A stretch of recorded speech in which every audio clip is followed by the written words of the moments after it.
Hey, Sharath. Thanks again for the great question, and thanks for putting this together. My gosh, I appreciate the introduction.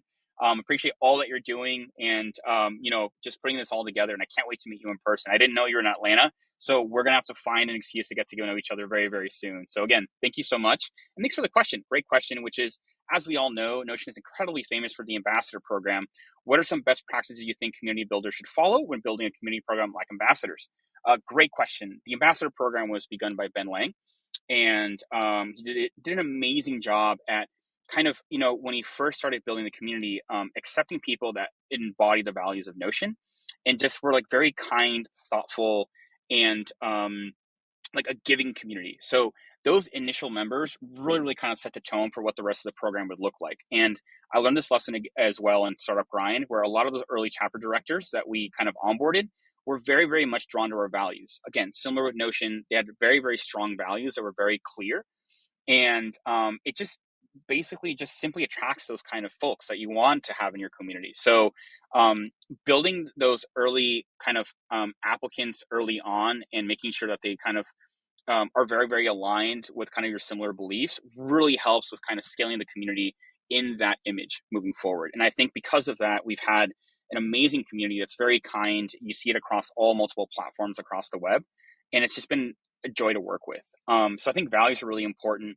The second thing is sometimes, like, this is something I talk a lot about. I've been in community for 10 years. I joined a community, I became a community manager when it used to mean like a glorified name for an intern. When you had an intern, you didn't know what their job was, or they did a little bit of everything. You just gave them a community manager title. That's how I remember community. So it's grown a lot, but throughout this entire time, I think what some of the best community managers do is they really establish relationships with their users and their community members. So um, sometimes this means you have to do things that don't scale.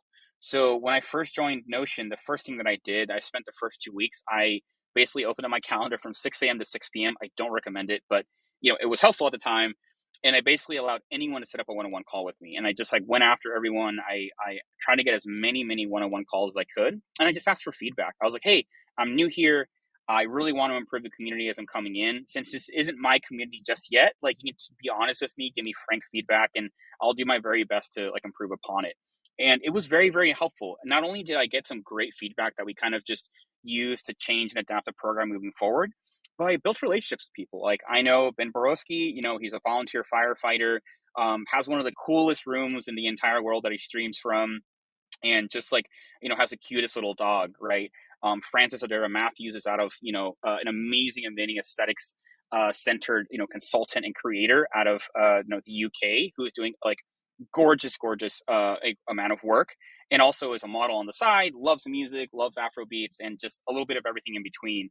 And of course, there's people like, Esteban Valderas out of Mexico, who is kind of building out his consulting program, working part time, and has like, big fans of Huskies. So like, getting to know your members is takes time, and it's not easy, but it goes a very long way. And I think setting up like different sessions and allowing people to kind of come to you and talk to you about certain issues they're facing or feedback they may have is huge, even if you can't fix it immediately. Like, there's, unfortunately, I'm not an engineer. I wish I was an engineer because I could fix a lot of these issues that people are submitting.